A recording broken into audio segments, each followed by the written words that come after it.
Hey, what's up, everybody? Welcome back to Behind the Reel. Today is September 29th.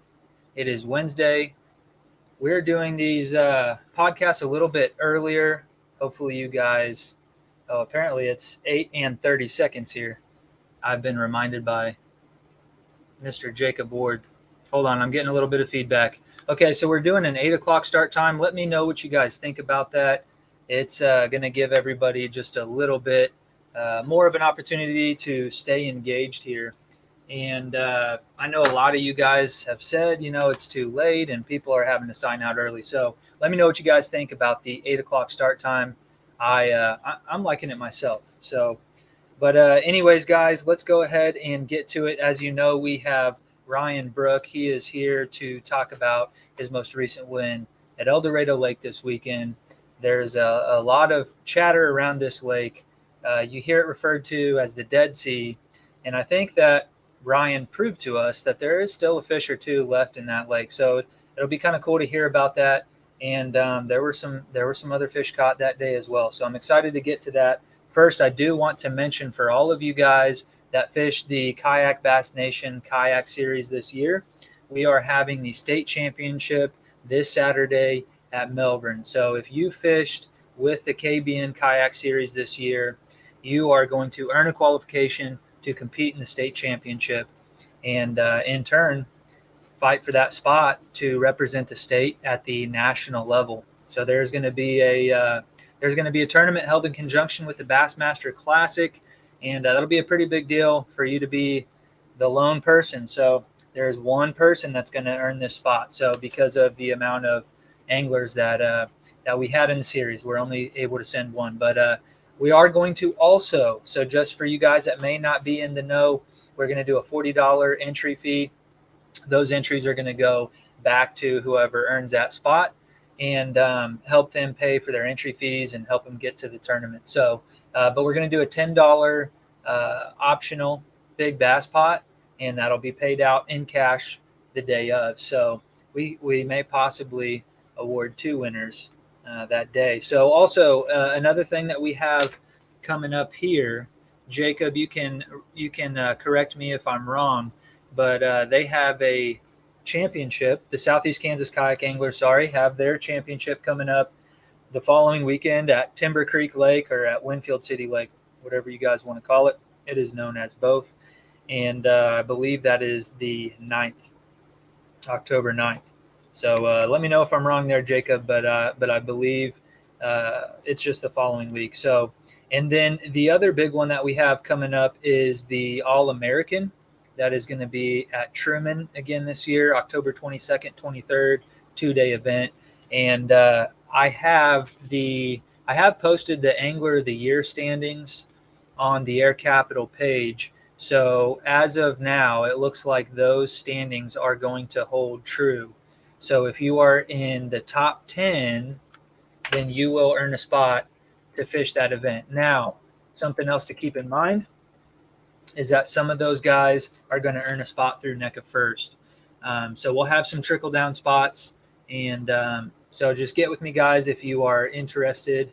Okay, yeah. So Jacob also wants me to mention it's an invite only. So, but anyways, for any of you guys that have earned a spot to fish his championship at Timber Creek Lake, that is invite only. But on the Truman deal, also, I've got a couple roll down spots. So anyways, guys, just a couple things that I wanted to get out of the way. Let me know. Give me a heads up. Or give me some feedback on the 8 o'clock start time. I'm going to go ahead and bring Ryan on, and we're just going to get right to it.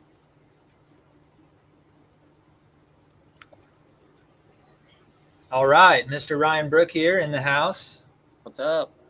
Also known as Princess. I think you gotta tell us, like, what is that all about? I don't know. You're asking the wrong person. Trevor K, right? Yep. Trevor K. So some of you guys may remember Trevor K from his episode. I think that was one of our very first episodes when he won the Butler event. That was a pretty tough event as well.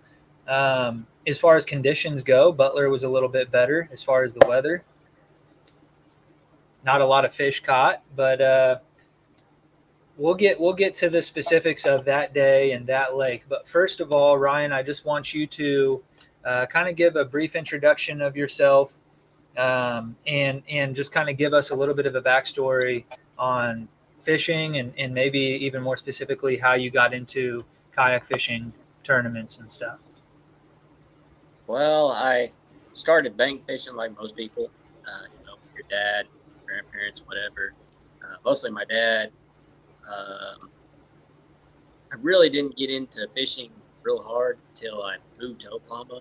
And I was back in early 2000s. And I did a lot of pond fishing, creek fishing. I had a bicycle and loaded up a pole and a tackle box, and I rode around to every pond that was out there and jumped around, fished those for years. And got into with a buddy, and we got a John boat and stuff.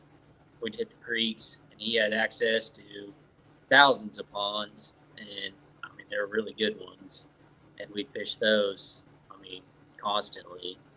And then I acquired a boat later in life, way after high school, and did that for a while. And then I was like, still wanted to get back into the creek fishing, and I was like, I'll jump in the kayak. That'd be perfect instead of hauling that heavy John boat to the creeks. And got a kayak. Never used the kayak for creek fishing. Ended up fishing out of the lakes and stuff, and ended up using the kayak offboard and a boat. And got rid of the boat. Got into the kayak scene. Come across Air Cap. I don't even remember how I come across Air Cap, and decided it sounded like fun, and entered a Butler tournament, which back in, I think it was 16. Yeah. And that was rough. Was that our first tournament ever? It was the second one. Okay. And it was raining.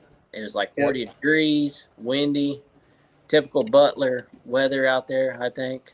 And I was hooked. I was surprised I was hooked after that. How'd you do in that event? Do you remember? I think I didn't even catch a limit. I think I come out with like 3. That was a tough one. It was. I want to say that air temps that morning were probably in like the 30s or 40s. Yeah. Maybe I remember, I believe it was Josh Lutz.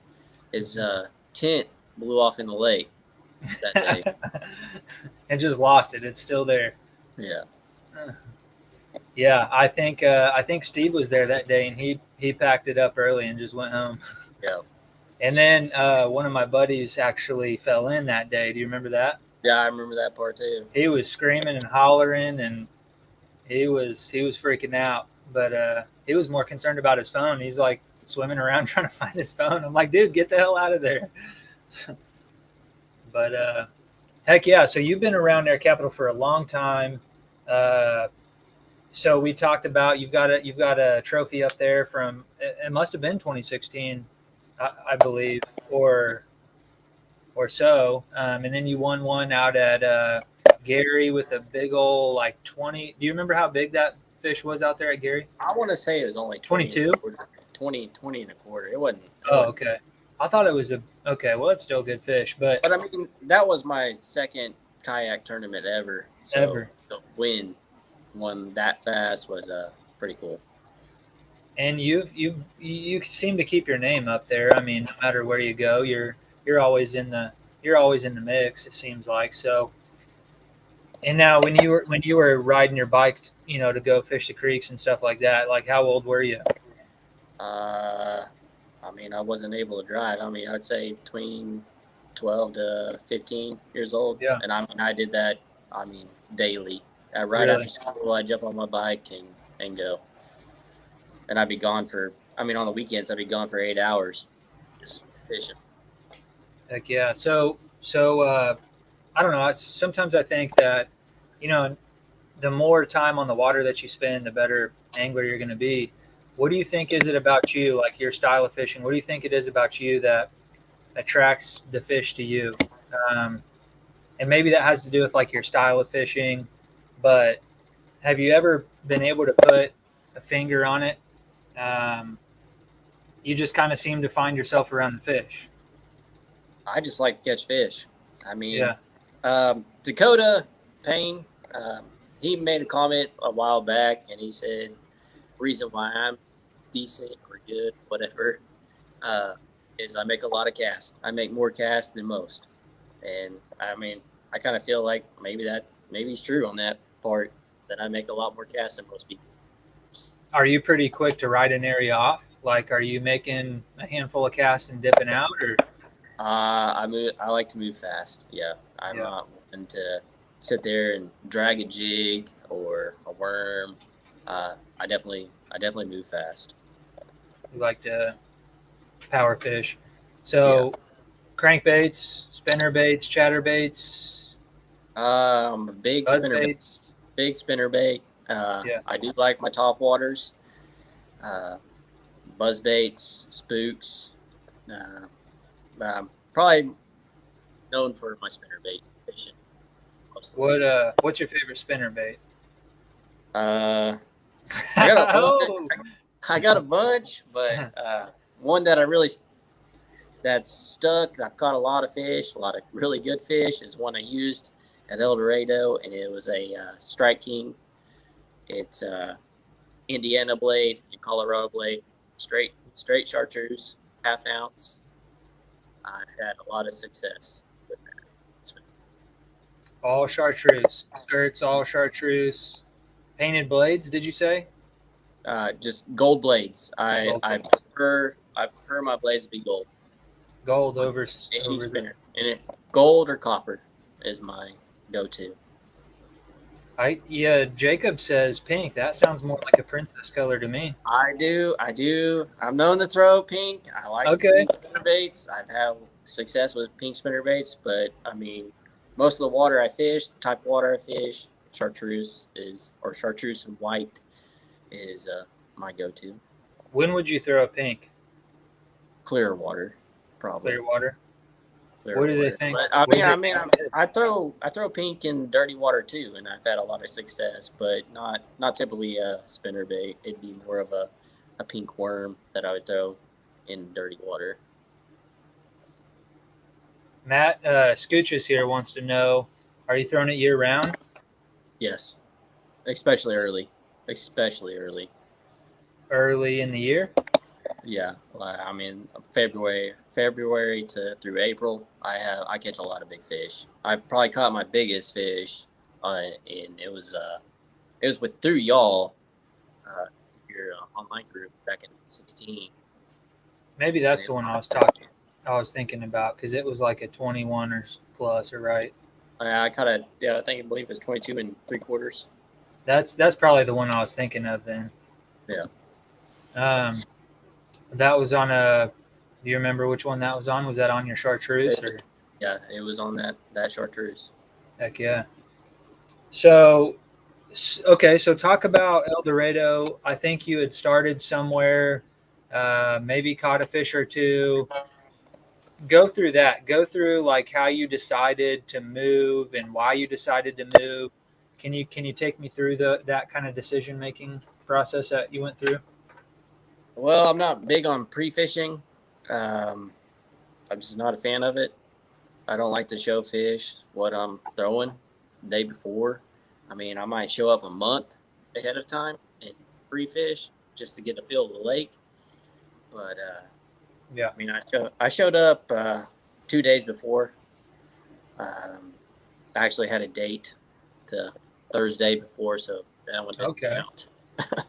But Friday, I just kind of scouted out and drove around and just to get a better look at the lake. I've been across it many a times back in my youth, and I've always wanted to fish the lake.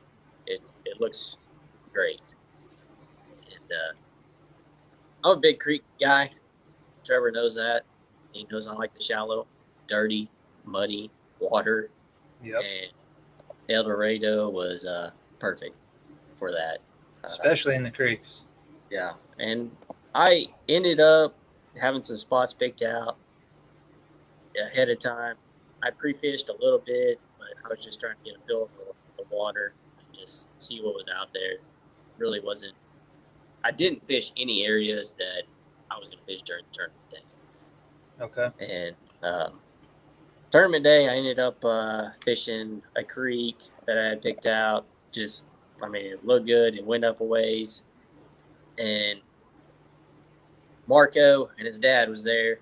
So I was like, well, I picked the right spot. Yeah.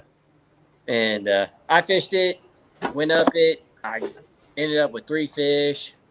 I was seeing tons of bait in the creek, but I wasn't getting bit. I started off with top water, throwing a buzz frog and a jackal pompadour, and just wasn't having no luck with the top water.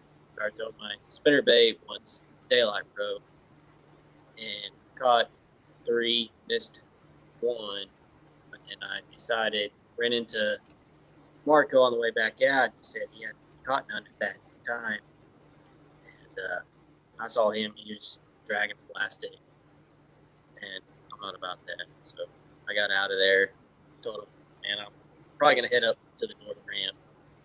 I got out there and I stopped at the bridge, fished the bridge, and with spinnerbait. I mean, I caught all my fish on spinnerbait, and I hit a 16, and then I got out of there. My goal was to come out of the creek with 5 fish, but I come out with 4, which was, I mean, I was satisfied. And I packed up and headed out to the north ramp to fish all the bridges and riprap out there. And I nailed a 16 pretty quick out there with the riprap. Real close. Was that a largie or a smallie? It was a large. And I had Were tensions they all on largemouth back up in the creek? Yeah, they were all largemouth up in the creek, and I didn't even go out to the railroad tracks.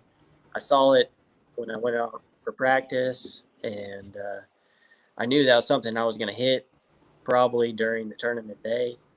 And I mean, it was just a massive line of riprap. Yeah. And I went out there, and as soon as I hit it, I mean, probably 3 casts in, I knocked a freaking giant, like 5-6 pound wiper right off the bat, and yeah, a couple drum, and then I met up with, I believe it was Richard and one of his buddies, Sean. And they said they had not caught a thing. And they were out in the same spot? They were actually at the bridge when I met them, and I just went around the bridge and 2 or 3 casts. I caught a wiper, and then another 2 or 3 casts. I caught upgrade cold with a nice little smallmouth, and I was like, okay, this is good. And I stuck around, and I caught another one. I caught like a 16 or 15, 16 largemouth, and I went away to I-35, and there was a culvert, and I was trying to beat a bass boat going there, and which I did, but I let him go ahead and go through under it, and I ended up hooking into a fish, missed it. It was probably a decent 16, 17-inch fish, and then I decided to go back to the railroad bridge or railroad tracks, and I got to it, fished a part of the riprap I had not fished, and this was, I want to say, like 1 o'clock. I nailed 3 over 17 inches in 30 minutes. Were those all smallies at that point, or? The first one was a largemouth, and the next 2 were smallmouth. And the last one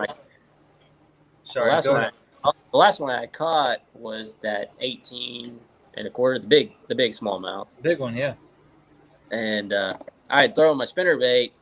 As soon as that thing hit the water, it rolled on it. Mm-hmm.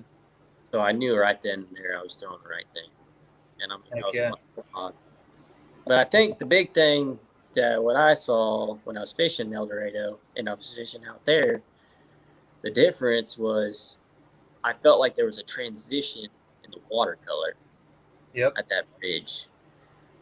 As soon as you were on that north side of that bridge, it was dirty.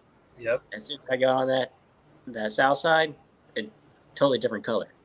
Would Totally you have different. like couple foot or a visibility or maybe a foot, but I mean, you yeah, could definitely noticeable? tell there was a difference. Yeah, because I felt north of like that it was bridge is probably chocolate milk. Oh yeah, it was. Yeah. I mean, I was catching fish on both sides. It just, Yeah. but I mean, they were right there in that transition line. Heck And I yeah. think that's what made it. And I wonder if anybody fished further south because you Well, probably got even. Yeah, I know Richard and his buddy, they went further that direction, but Mhm. I mean, I know they caught a couple fish, but I mean, they didn't catch nothing like I had caught. But I don't know what all they were throwing. Back towards the dam, like way south, you probably have 2-3 foot of visibility, probably Yeah. somewhere in there. So it's El Dorado is kind of known for being dirty, but this last year, the watercolor seems to be clearing up a bit. We better acknowledge the fact that Jacob wants to make a joke about your date being a man. So we need to acknowledge that. No, definitely a woman. Definitely a woman. I mean, just because his name is Princess doesn't, it doesn't mean that he. Anyways, we don't need to get into that, do we? Casual Bass Guy wants to ask, did it feel like you were killing it during the event, or did you feel like everyone else would be smacking them too? I had my doubts. I don't know. I felt like I was doing good, just by all the talk, but I definitely felt like there's got to be somebody else out there that's got something figured out. They're smacking them too. Because I mean, I was having a great day. I was happy. I mean, I was having fun out there. I mean, I was catching a wiper. I mean, nice wiper. That's fun. The drum were fun. I mean, I was having a blast out there, honestly. I mean, my catches weren't like just one after the other. Yeah. They were, I mean, few and far between, but I mean, I was still having a blast out there. How many keeper bass do you think you caught? I caught over 10. Over 10? I caught at least 2 limits. And the nice thing was every time I caught one, I cold. They're just bigger and bigger. Yeah. Did you try topwater around the riprap? No, I did not. No. I mean, heck, if it was working. I mean, I tried throwing the crankbait. The crankbait I felt like should have worked because I was noticing that there was bait everywhere, and I noticed that when I pre-fished that there was shad. There's shad everywhere, and I caught fish on the crankbait, lipless and square bill but for some reason it wasn't working on tournament day. I literally hooked into a drum on lipless and hooked into one other fish, which I believe was a wiper on a square bill way at the end of the day. But it's literally nothing but the spinnerbait. And what shocked me is because spinnerbaits are known to work mostly on a windy day. It wasn't windy. Yeah. It was not windy. Yeah, it wasn't. I mean, I was back up in the creek a lot of the day, so I wasn't really sure what that looked like. But I know the forecast didn't really call for a whole lot of wind. I wasted my day. I went back up in the creek and then pedaled all the way into the main lake, and then by the time I was gonna make it back to my vehicle, it was pretty much over. But what was I gonna say here? I had a question. Oh, that riprap that you're talking about, I have cranked the hell out of it. I guess I just need to try spinnerbait next time, huh? I have cranked the piss out of that. And there's a lot of grass that grows up there certain times of the year. Did you see any of that vegetation? No, I saw grass. I don't even remember where I saw grass, but I saw very few of it. Yeah. But there was definitely nowhere out where I was fishing. Yep. We got Beaver Baron here. What's up, man? I think he won a giveaway not too long ago with us. Welcome to the podcast, man. We got Ryan Brooke here. He's a local hammer, and he laid it on us again this last weekend. So he's just rubbing it in a little bit. Spinnerbait's your all time favorite bait. I would have to say so. Yeah. So I've caught a lot of big fish on them. It's hard to pass. what's your backup if you're not catching them on the spinnerbait? Is that when you bust out the crankbait like you were talking about, or? I'm a top water, I guess I would say. I like the top water. Buzz baits, spook, the ribbit frog. Okay. Definitely a spook, though. I mean, Like the toad style. Yeah, definitely. Yeah. But a spook, I mean, I've caught a lot of fish on a spook. I think that's probably my top. Where do you water. fish a spook at? I mean, are you fishing that everywhere? Yeah, around cover and stuff too. It doesn't matter. I mean, I'll throw it in open water. Yeah. Like the OG, or do you go? Which one do you go with? I do the super spook, one knock. Just their mid size. I mean, I do have one I made. It does work. Oh my gosh! It's 12 inches. It does function. Dang, man! Have fish hit it, but yeah, that's a little bit overkill. Okay, Beaver Baron says, "I love my huge lure package, bro. Incredible. Yeah, heck yeah, man.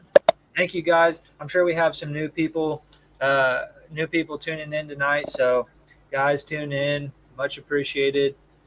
Make sure you hit that subscribe button, hit that notifications bell. We do this. I try to do it every Wednesday, but I need some. I need a few days off here and there. So we'll probably be doing this every Wednesday for the next few Wednesdays until I get burnt out and need a break. But yeah, guys, we like to bring in local anglers, and every now and then we'll reach out to some guys outside of the area as well. But okay, so Matt wants to know, what kind of retrieve were you using with your spinnerbait, or what kind of retrieves do you like to use? Do you vary it up? I prefer to roll my spinnerbait slow. I mean, I don't do nothing fancy with it. I literally just reel it in. But I do prefer to do it slow. I don't like to roll my stuff fast like Matt. Yeah, I definitely don't burn. I definitely don't burn my spinnerbait. Okay. And do you kind of switch it up as far as what part of the water column you're targeting, or does that just depend on where the cover's at and stuff? The only time I do that, I'll just throw on like a heavier spinnerbait. I mean, I throw anything between a quarter up to 1 ounce. And do you ever kind of do the yo-yo retrieve, or just a slow, steady? Just straight retrieve. Gear ratio, how about that? I prefer to throw probably 7-to-1. Okay, that's my preference. A little bit faster, kind of right there in between. Only a spinning rod when he has to. Okay. I'm not big on. Do you bring a spinning rod? It's rare. I didn't. I did bring one, but I didn't even use it. You didn't. I rarely use one. Okay. Beaver Baron says my favorite is spinnerbait. Oh, my favorite is spinnerbait. Also, then flat banger crankbait for second. Heck yeah. When fishing riprap, okay, this is a good one. Parallel or 90? I parallel. Yeah. I like to parallel for sure. I do too. Slow and plain. Reed Runner spinnerbait is my favorite one. I don't know about that one. If you guys are looking for, so you said yours was a Strike King. Is that right? I mean, that's it. Yeah. It's Indiana and Colorado. Colorado. I like Nothing. it. I don't like to throw trailers. Okay.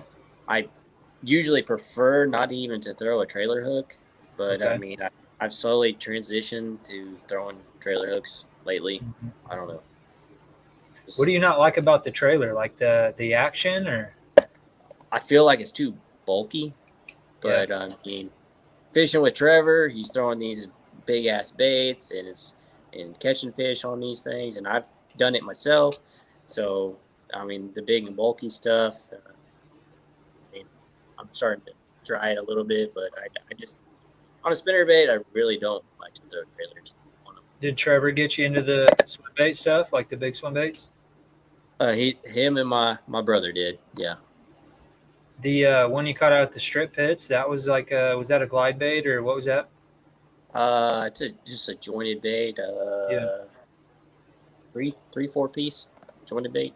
And what are you doing with that? Are you just kind of working it similar to Uh, your spinner bait I do, retrieve, or I do different things with it. I like to just I don't know pop it or something. I don't know how to really explain it. Just kind of jerk the reel yeah, or yeah, yeah. one quick little, and then I mean it just It starts to do its it own thing. acts like a glide bait at times when you do it like that, and then you can just steady retrieve it. But I mean, just all different reactions with it. Is that a fairly new bait for you? I mean that one is that I Would you bought. throw it in a tournament? I have. Yeah, yeah. Okay. Marvel's late to the party here. Welcome. Better late than never. He's gonna bring the party with him here. I bet he's gonna light Oh, up the comment section here in a bit. for sure. Notice the 7 SECA trophies behind him. I do notice that. He tends to collect those wherever he goes. They don't make an Oklahoma blade, do they, Brooke? Yeah, they do. Do they? Oh, is that an It's Oak? Oh, wow. That's kind of it's one of cool. it's one of my favorite blades. I mean, it's called. I mean, it's got different names. That's my secondary blade I will throw. I prefer Indiana, but the Oklahoma blade is really nice. I like it a lot. Yeah, that's pretty cool. Kind of looks like it might give off an erratic kind of action, I maybe. mean, it's kind of in between Willow and a Colorado blade. He's compensating, Ryan. I think he's talking about Trevor there, maybe. I don't know. Where is Trevor? Where the heck is Trevor K at? He's a busy guy. God dang, is he playing softball or what? Probably. Shit, playing Playing badminton or something? somebody's playing with somebody's balls. Beaver Baron says in Michigan our bass don't get as big as southern fish, so we leave the trailers off here. Okay. I do like to throw a trailer on mine and on my spinner baits, and what I'll do is I'll grab like the little smaller profile Kitex, like I've done that. I did it that doesn't early. add a lot. No. The idea behind it is, and this is why I did it. I didn't find this out on my own, but people will say that it just gives them something to key in on. Just gives them that little bit of, I'll do like a white one, so it'll look like a little bait fish, and they'll get the hook instead of a trailer hook. What have you used for a trailer? You were getting ready to say? I used that the Kitech as well. I actually used it earlier this season on online on a fishing chaos through the KBN, I believe it is. I don't Mm-hmm. really know. And I fished the strip pits and with the 96 inches on one day like that. Nice. Out at the strip pits. Yeah. I'd like to hear your take, and for the people at home that maybe have never fished the strip pits, I've only been there once myself, but that was a really cool experience. Yeah. Tell me what you think about the strip pits and the potential as far as, I mean, you just said right there, 96 inches. Just what do you think about the strip pits, man? It's a blast. I mean, I go up there. I usually go up there about every other weekend just to fish Really? those. I mean, there's so many up there. A lot of them aren't touched. Mm-hmm. You know, um, I def. I can't give out secrets. I can't give out secrets. Yeah, that's all right. But the bigger ones, I stay off of. Um, I mean, Okay. by all means, the big ones do have big fish in them. Yeah. But I mean, they're a lot of fun. There's a lot of fish to be caught out there, for sure. For people at home that maybe haven't ever been or don't know what to expect, if you go look at Google Maps and find West Mineral, Kansas, out in southeast Kansas, and look at Google Maps, and you'll just see like polka dots of small little bodies of water. Like some of them are the sizes of just a little pond you'd expect to see in somebody's backyard, and some of them are I don't know if there's probably some on there that are even 100 acres or so, that are a little bit bigger. But what they are is they are pits that have been dug out. They mined for coal back in the day, and then they abandoned these pits, and I guess they just filled up with water, and the state started stocking them, and they stock bass and crappie, and some of them even trout and walleye, all kinds of stuff. And they're out in the middle of nowhere, and you can literally go fish a pit, and you can drive a minute or two to get to the next one, or you can even hop from one to the other. I mean, it's just nuts. There's hundreds or thousands of them out there. uh, if you've never been there, the first time you go there, it'll just kind of blow your mind. You're just like, what? It feels like you're in another world. Pretty crazy. And there's big fish in there. Definitely. Marvel wants to know. I have a serious question, fishing question, believe it or not. How do you fish while pedaling 4 miles per hour? You flew past me at one point, and we're fishing the whole way. I don't Is know. that how you do it? No, I don't. I don't feel like that's how I do it. Heck yeah, man. Well, whatever gets the job done. Covering water is important. I think that there's a couple different concepts. There's a couple different approaches. I think you have the people in a kayak that they kind of stay committed to an area. A person like you and me, like I just can't stay put. If I'm not catching fish, I have to move. It doesn't mean that there's not fish there, but it can't hold my attention span. So it's more for my own sanity than anything. But you have those people that'll grind it out, like the Jeff Scotts that'll just post up and drag baits and stuff. And then you have the other people that, I mean, when I got into a pedal kayak, it was the greatest thing in the world because I could finally cover water efficiently. I didn't have to mess around with my paddle. You're at that ascend for a long time.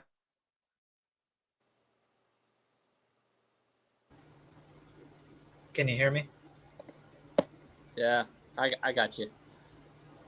Am I back? Yeah, you're back. Okay. Did you catch my question? Yeah. Oh no, I didn't catch your question. I didn't know there was a question in there. The ascend that you were in for a long time. Oh yeah, I mean, I use it. I still use it today, though. Yeah. You know, You like to take that out to I the like pit? to use it at the pits. I mean, I use it at the pits because I can easily drag it around. Because a lot of times out there, I'll drag from pit to pit, and but I mean, using the pedal drive, yeah, that's a huge difference, huge advantage. Um, but I still tend to come back to areas that I had fished, and I'll fish them differently. Uh, but yeah, I definitely prefer the pedal drive over that ascent. Now, back when you were in the ascend, were you trying to power fish as well, or has your style kind of changed with?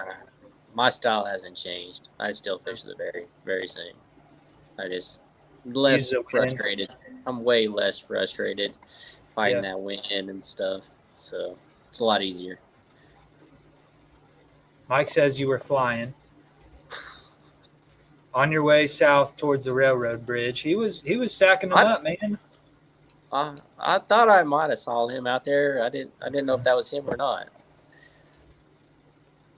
Trevor says you had a Red Bull, so you were flying. It gave you wings.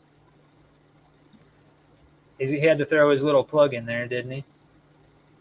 Is he giving away Red Bulls at the tournaments yet? No, I've been waiting. Come on, man.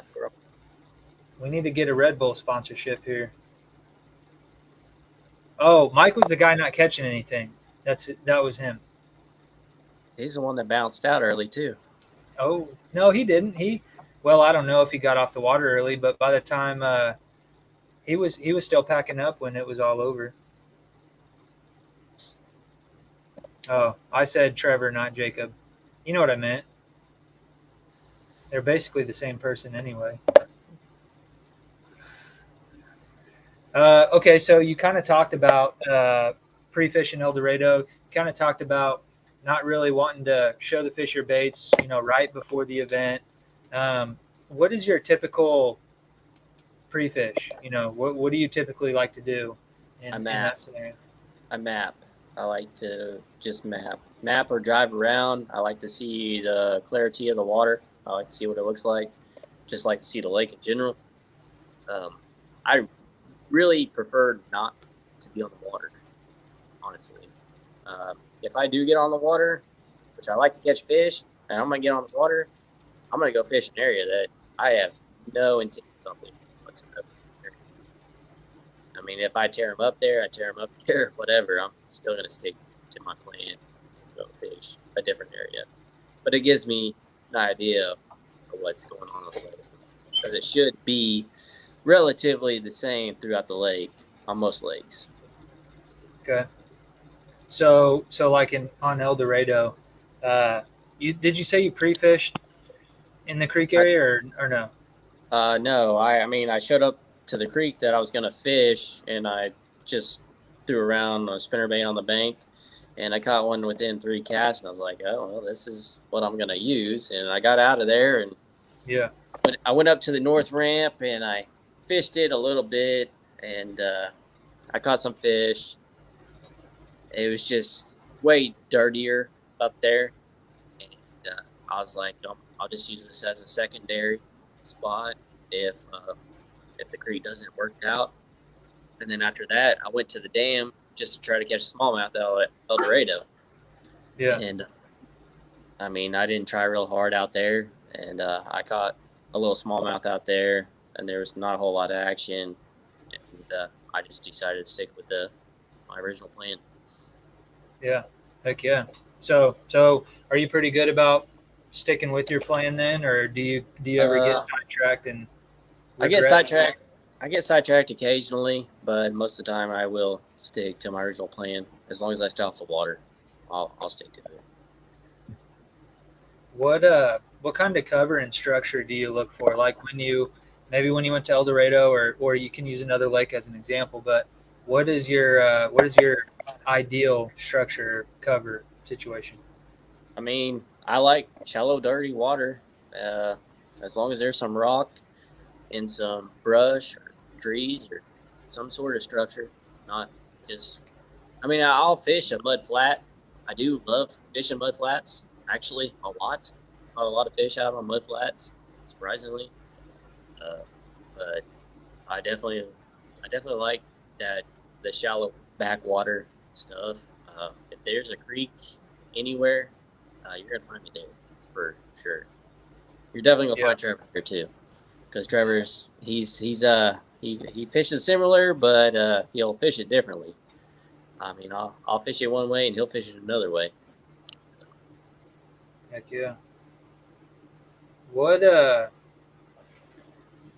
do you do to try to set yourself apart from other anglers? Like maybe with the baits that you throw or with the way that you retrieve them? Like, do you do anything that you can really think of that maybe gets you the extra couple bites?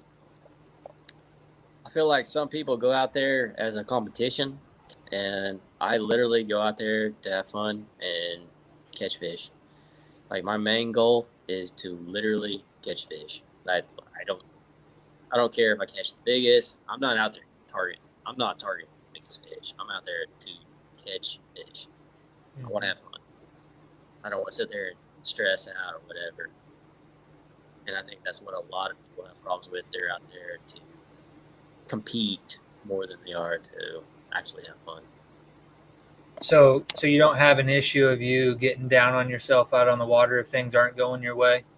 I mean, it's happened. I mean, Yeah. it's definitely happened, but no. I mean, Generally in pretty good spirits. yeah. Oh yeah, for sure. I mean, And I'm out if you there just to have fun. and if you don't catch them, do you typically keep your head on straight and just kind of try to go through the all the I little mean, checklists?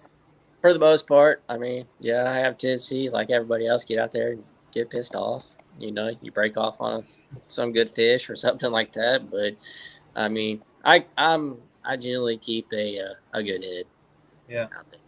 I mean, I'm just out there to have fun. I want to catch fish. That's my main goal. I don't care.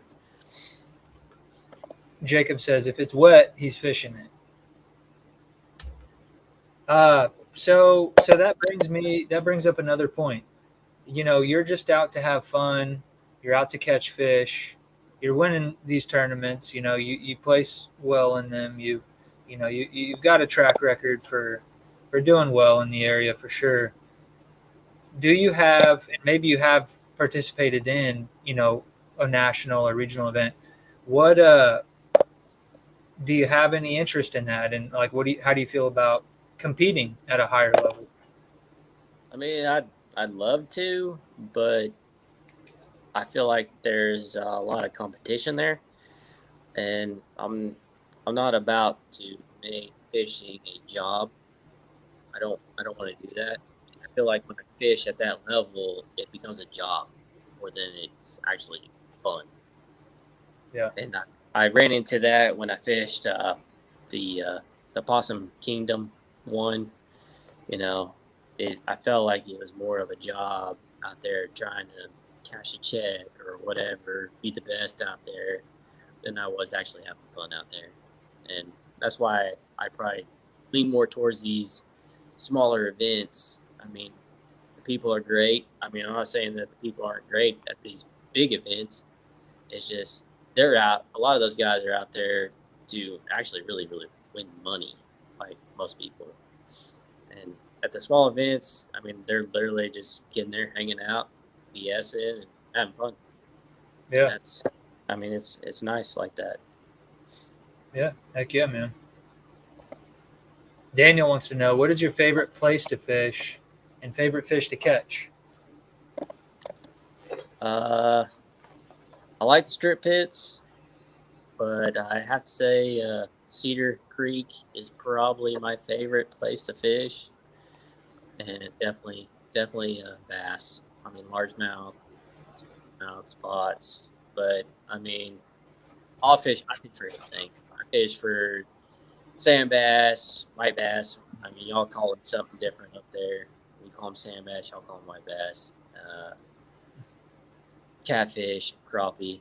I mean, I do something throughout the year. Spoonbill. I mean, I target everything, but I definitely prefer bass up there. Cedar Creek, you guys had a tournament out there this year? Yeah, How'd you do there? I won that one.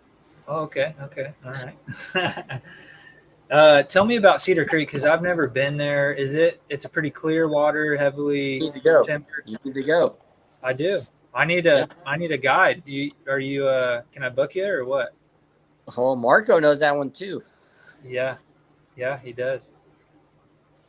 No, Tell me. it's a fun lake. I think that one's only going to get better. Honestly, I mean, there's a lot of water you cannot access.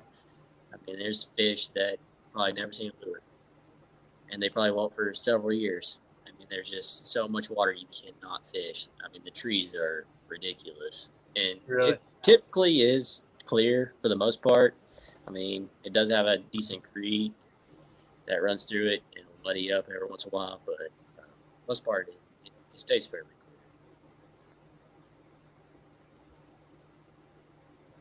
It's all about having fun and catching a little green or brown fish. Jacob is saying mine's next to you, Daniel. I don't know. Where would that be? Is Jacob saying his favorite? Where's his favorite? I don't know. Probably Big Hill. Big Hill? Big Hill? Is that next to Daniel? I don't know. I love Big Hill, don't you? I think you and I are on the same page. We both love Big Hill. Big Hill is all right. I don't mind it. I suck at fishing Big Hill. I need to get out there more. But how does Cedar Creek compare to Big Hill? Is it similar at all? Just, I'd say they're probably similar. I guess I don't know. I feel like Big Hill has a lot more grass. It does. It does have a lot of grass.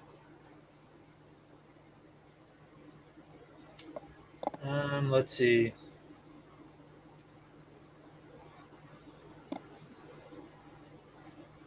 If you were to have your favorite angler, do you have a favorite angler? I'm just curious. Do you follow professional bass fishing? Do you have a favorite? I like Brandon Polinick. Yeah. I like him. You like watching his videos? I've never actually really watched their videos. They're just, to me, I don't follow celebrities or anything like that. They're just regular people like us. They're no better than us. Yeah. His videos are good, man. They're entertaining. Yeah. And he'll go through like his tournaments and show you on the water stuff, and then they'll show him cutting up in the RV and stuff, and it's pretty cool. He's got a full-time video guy that follows him around and shoots and edits all his videos. It's really well done.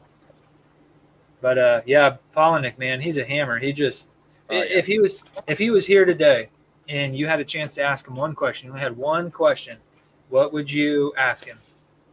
How do you target smallmouth? How do you target? Yeah, he can do that. So is that a weakness? Yeah. Apparently, you target smallmouth with spinnerbaits. For all of you guys that are watching, that wasn't my plan. That just happened. It just happened. Yeah, and something that I have noticed is you find a lot of smallmouth in El Dorado specifically in places you wouldn't expect to. And that's probably like any lake. Like when we go to Melbourne, we'll probably, find them mixed in. But El Dorado kind of seems to be a different deal. And smallmouth fishing in Kansas in general probably is a different deal than most smallmouth fishing like up north. But you'll find a lot of those smallmouth mixed in muddy, dirty, shallow, just places you would expect to catch a largemouth. Yeah. Let's see. What do we have here? Like right next to Daniel on any body of water, he says. Okay. All right. He answered that one. Okay. He says he's saying he wants to hold hands with Daniel. Well, yeah, Daniel's an attractive man, so you can get high centered on a stump at both. Yeah. Yep. Have you had that happen at Cedar? You got stuck? No, not yet. You might remember at the award ceremony at the KBN deal last year for Big Hill, right? When we were did that at Jacob's house. Dan Bugner, he got high centered on a stump and he was stuck there for like 15 minutes, and he had to have a bass boat come by and like help pull him off. It was, I can't imagine just being completely stuck there. And it was, I don't know if it was like cooler water and he didn't want to get wet or what. Who do you consider, this is a good one. This is getting juicy.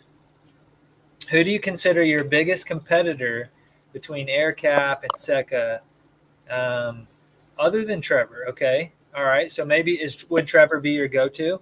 Like, is he your biggest competitor, do you think? No, actually he's not. He's not. Okay.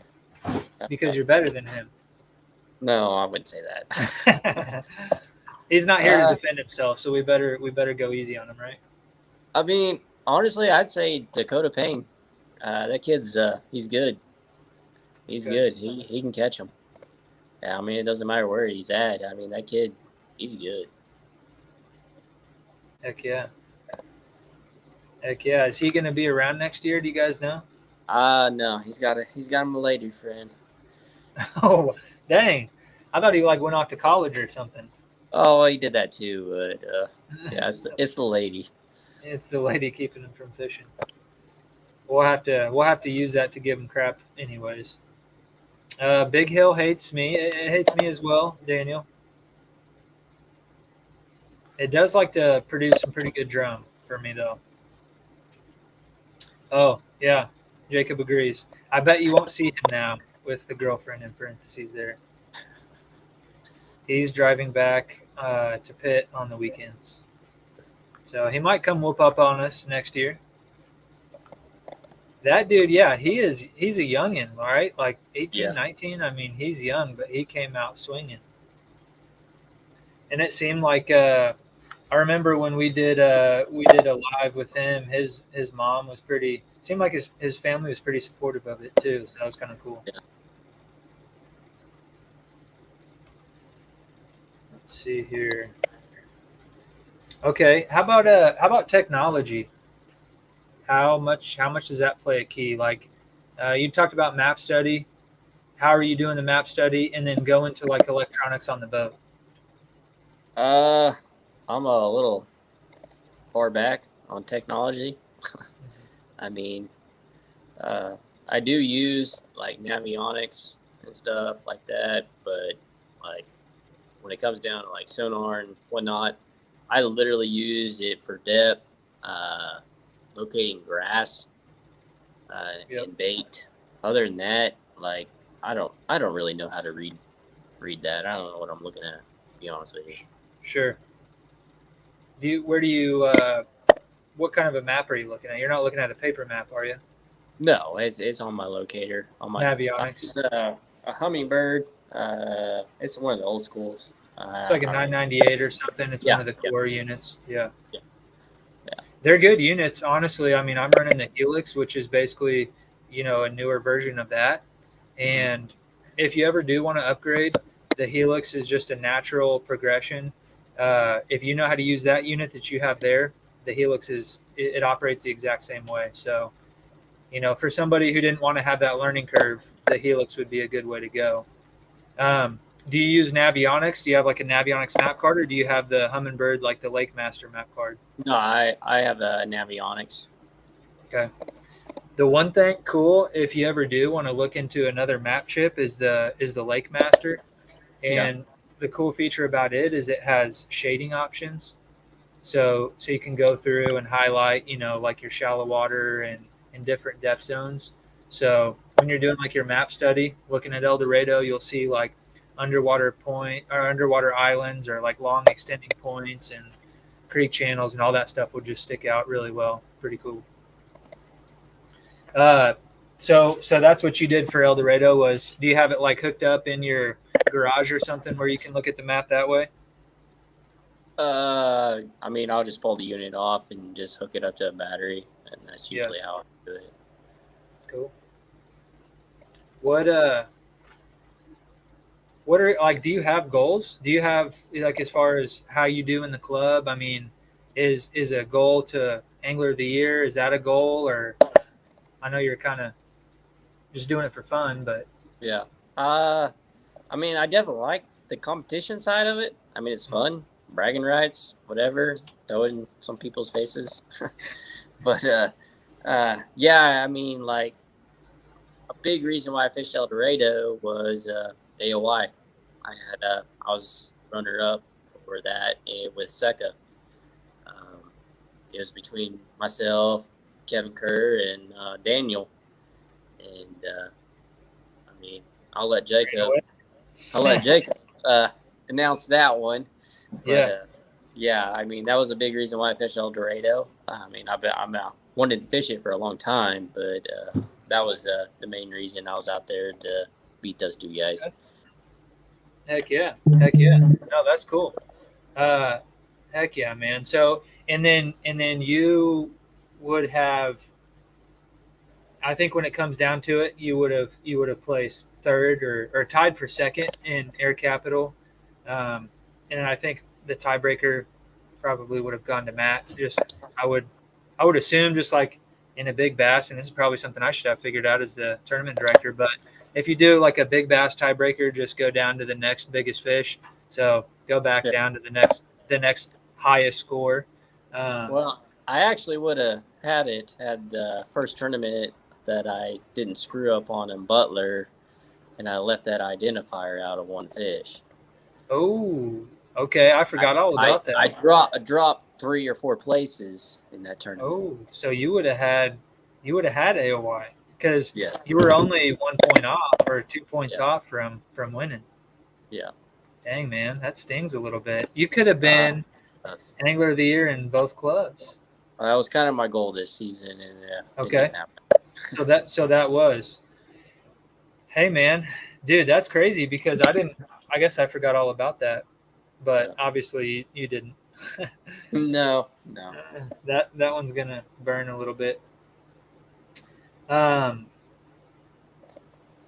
for fishing though. She's a dance line girl, so he's brushing up on his dancing skills apparently with his Dakota. We're talking about Dakota again. Oh, she's a cheerleader. Oh, a cheerleader. Okay. He goes to them. He goes to the games. Oh, yeah. Make sure the football guys aren't stealing his girl. Nah, he's cheering her on. He's cheering her on. Oh yeah. Oh man. We gotta get him. He knows the routines and everything, doesn't he? Oh, he sent me some pictures of him dressed up as a girl. So. Jeez. I wish I had that. Woo! All right, man. What snacks do you eat during the day? I don't eat. I don't drink. Well, I'll have an energy drink in the morning, and then occasionally I usually have donuts in the morning too. But other than that, no, nothing. Nothing, man. Nothing. You just field off of fish catches, huh? Yeah, definitely. He's got some maps from the rest stop on the side of the highway. That's what I'm saying. He's like, I don't know about technology. I'm like picturing him with this big old paper map out on his kayak, and it drops in the water and he gets it all wet. And apparently he's not that old school. CBG is still in the house here. Shout out to CBG. He took second place. I'd be curious to hear where Casual Bass Guy caught him at. Ryan apparently would too. I think he was on a completely different part of the lake. I think he's further south. Yep. I think he was somewhere around where we had our check-in. At least not too far from there.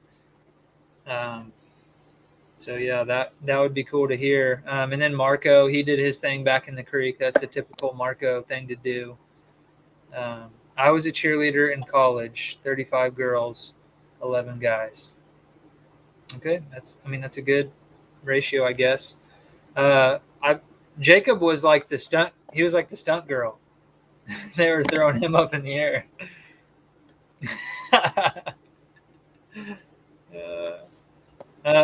Rookie mistake. Oh, he's talking about your identifier.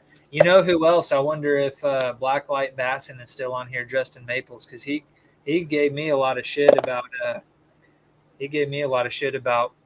I disqualified or did something, or I don't remember, but I think it was from that Butler event. Oh, Jacob's giving us he's give me a J, give me an O, give me an N. All right, here we go.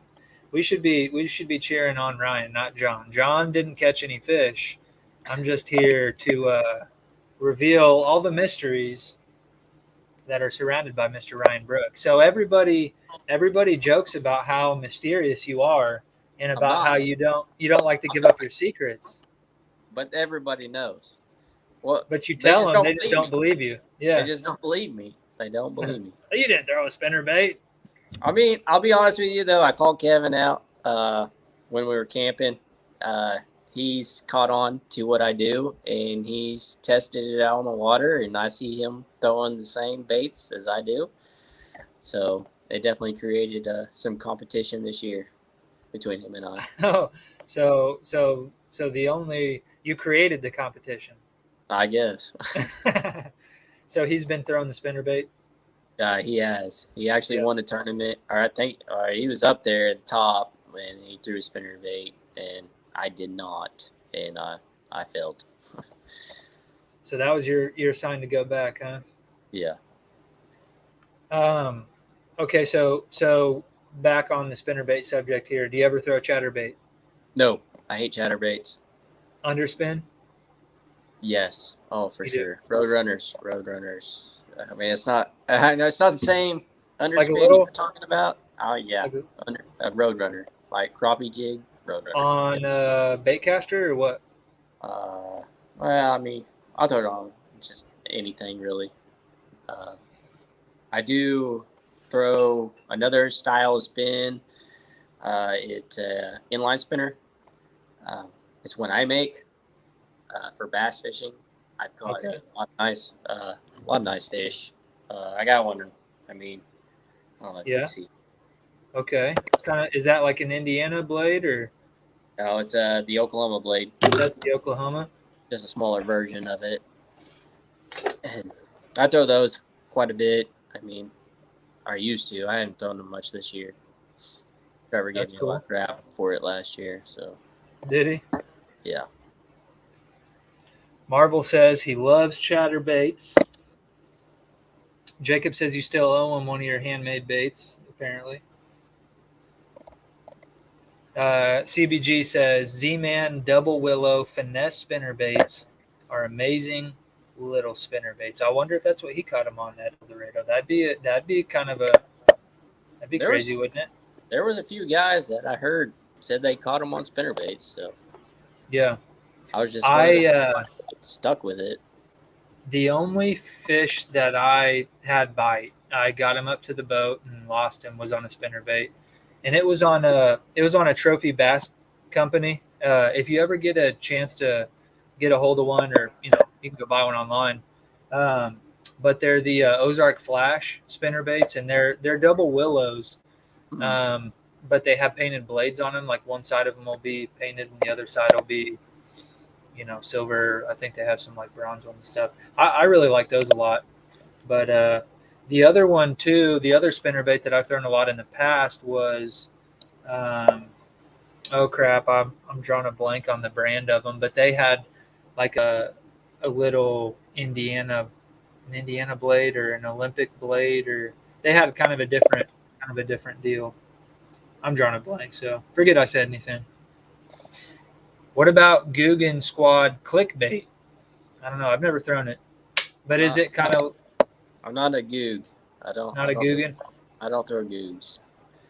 I don't either, but I don't have any problem with Guggens or their baits or whatever. But I know Marco actually really likes to throw Guggen. Like I went over to Marco's house the other day, and he bought all the Guggen baits apparently. Um, he's got all their soft plastics. He really likes their soft plastics. I think for the scent. He Yeah. apparently can't stand the garlic scent, so he likes that black licorice, that anise or whatever. What do you think about scent? Do you have a preference? I mean, I like garlic, but if I had to pick one, it'd be the Strike King coffee scent. Okay. I do like theirs a lot. Yeah. It seems Heck to yeah. work. Are all the rage baits? Are those all coffee? I don't know. I never actually used the Rage. Okay. I know, like I have some coffee tubes and stuff. Yeah. Like it or not, Ryan wins a lot of tournaments, but he also has donated a good amount of prizes to the club. So he is an all-around great angler in person. What'd you donate? Just a bunch of baits. A bunch of stuff.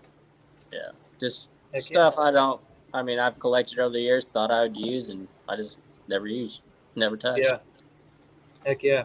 We ought to do like a little swap meet one of these days where we all bring our old junk and trade it and drink beer and catch fish.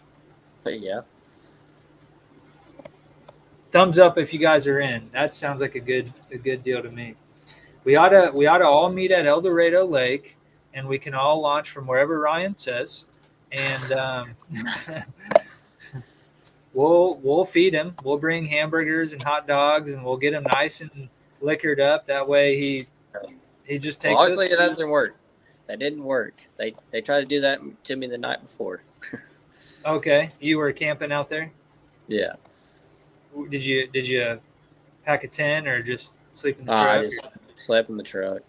Yeah, they got some nice campgrounds out there. Yeah, they do. Okay, so Booyah Covert. Is that a spinnerbait?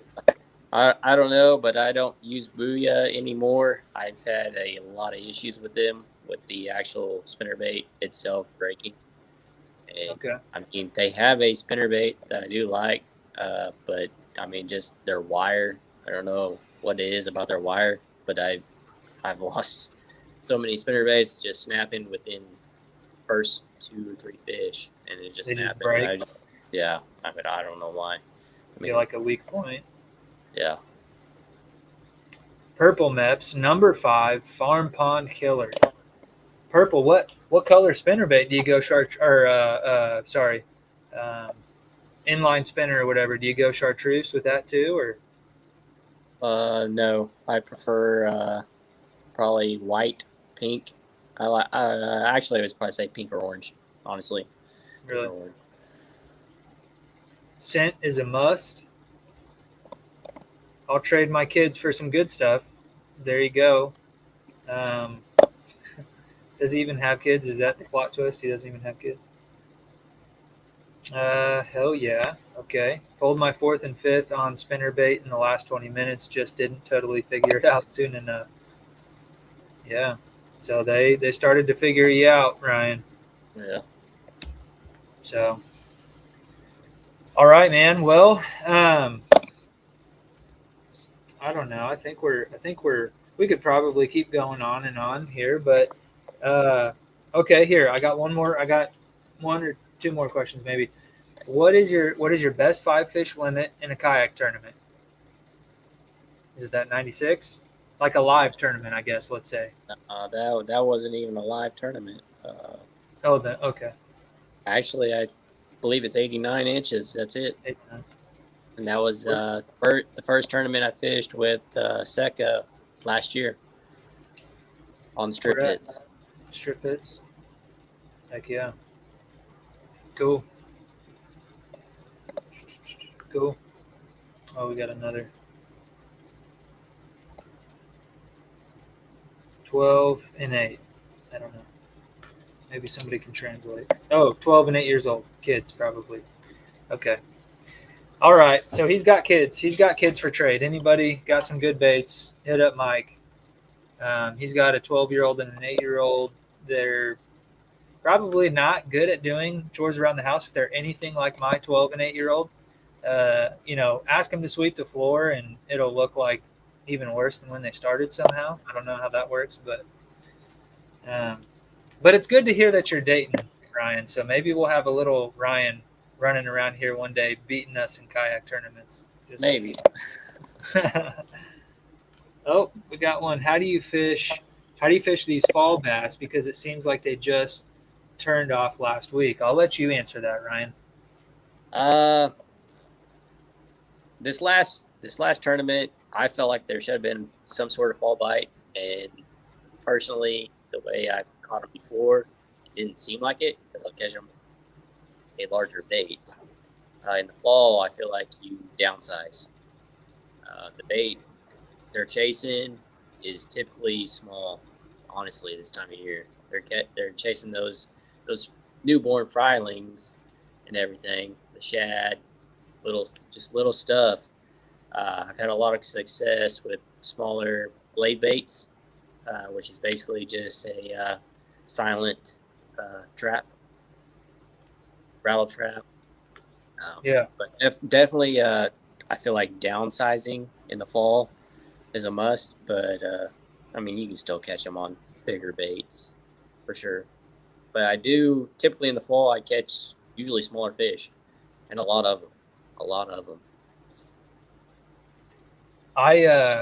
My theory is that we haven't really hit that fall bite yet. Yeah, I don't think so either. But I was surprised by the temperature on El Dorado. I was shocked. That was especially up in the creek. Yeah, it was low. That was crazy. When I launched from where I launched at it was up in the creek, 66 degrees. Yeah, I was hitting the 60s. I thought my locator was jacked up. Yeah, it's cooled off. I guess we did have some rain that probably cooled it down a bit, but yeah, the water temps don't really match up with, I think, the pattern that the fish are in right now. So I think that, depending on where you're at right now, Beaver Baron, I think he said he was up in Michigan, so he's further along. You're full blown fall, I'm sure, but we're not quite there yet. So maybe even at Melbourne or Timber Creek. Here in the next week or two, I bet you'll start to see a lot more fish following those shad. And just for anybody that's going to go out and fish that championship event out at Timber Creek or Winfield, whatever you want to call it, I feel like they are. I caught a bunch of them on a swim jig a week or so ago, and they were definitely moving around those bait fish, but we're getting there. We are definitely getting there. But you mentioned that this Timber Creek event will be your last one of the season. So, Yeah. Do you normally shut it down around then, or you start targeting different species, or what do you do? I still fish. I mean, I kind of slow down a little bit. Really. I mean, I'm not a fan of the cold. Okay. Once my fingers and toes start hurting, I'm done. You and Marco are more alike than in more ways than one. Yeah. All right, Daniel says good job tonight. Congrats, Ryan, on another great season. Heck yeah. Ryan, I appreciate having you on. Longtime Air Capital Kayak Angler.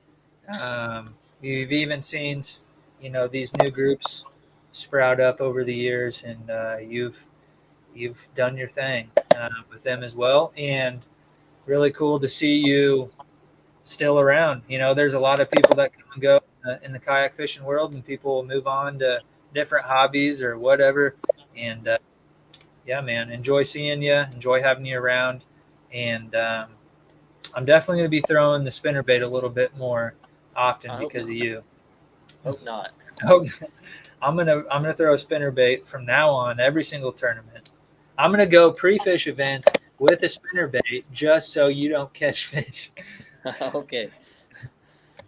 But anyways, man, well, I appreciate you coming in and talking to us, and finally telling us the truth for once about what baits you're throwing. Yeah, I've always have. So, all right, man. Anything you want to add before you go? No, just go catch fish. Heck yeah, man. All right. Well, appreciate you. I'm gonna sign off here, and we'll see you again here in the next week or two. All right, see you. All right, later. All right, guys, there you have it. Another good podcast. Really cool to have Ryan on. I've known Ryan since I guess 2016 now.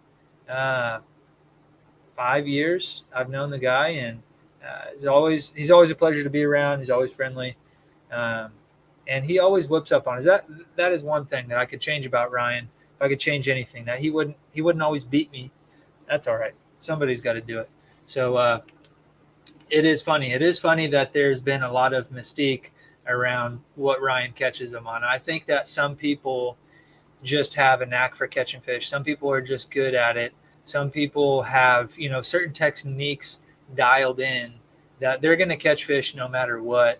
And for him, it may be a spinnerbait. In certain certain times of the year, it may be another bait. But I think that, that's kind of just his deal. And so it just seems funny, when there's no wind, he's telling me he's catching them on a spinnerbait. Well, he really is. And I do believe that. And I do believe that he was fishing a spinnerbait at El Dorado. And doesn't mean I'm going to catch him on a spinnerbait at El Dorado. But, hey, Ryan says them deer horns are cute. I was asking Ryan about, I think before we went live, I was asking him, okay, so he kind of talked about maybe the Timber Creek event being his last one of the year. And so I asked him if he was kind of gearing up towards hunting. And it didn't seem like he was. It didn't seem like he was, obviously it's something he's done before. He's got the antlers in the back to prove it, but it doesn't sound like that's his main passion. I think he'll probably still be fishing, just maybe targeting a different species or whatnot. But anyways, guys, definitely appreciate you all tuning in. Also, something I forgot to mention, I totally forgot to mention this. Go watch our latest videos on Behind the Reel. I just did one. I dropped one fishing with my grandpa out at his place. He's got a private pond. It's a pretty good size body of water, but we go out and fish that fairly often. And we did a video with him and had some pretty good feedback on some of our more recent videos. And that one we just didn't get a lot of views on. So guys, do me a favor, go watch that video, give it a thumbs up. Really kind of a cool opportunity to go out there and fish with your grandpa. As we get older, I think you start to think about spending time with these people. It didn't really cross my mind so much when I was younger, but it was really cool, and it's really cool to have that memory forever. So one of these days, I'm going to post up a video of us just laying into an absolute slob. There's plenty of 5, 6, 7, 8, and 9 pound bass out in that pond. They're just not very easy to catch. He has caught 2 or 3 9 pounders out of there. Been several years, but he catches 5s and 6s and 7s, every few months or so. So, but anyways, guys, I'm going to keep going out there and fishing. I'm going to keep posting up those videos. You let me know what you would like to see in those pond fishing videos. Maybe I'm doing something wrong with the title or the algorithm, or there's a lot more that goes into this YouTube thing than I ever would have imagined. But anyways, go like those videos for me. Go watch those videos and hit that notifications bell and watch those videos when I post them. So, guys, we're going to be on here next week. We're going to have a special guest, and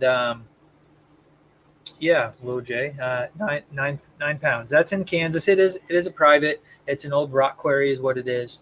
But yeah, he has caught a couple in that range, 8 and 9 pound range. But yeah, so we're gonna have a Peyton Stumpf on the show next week.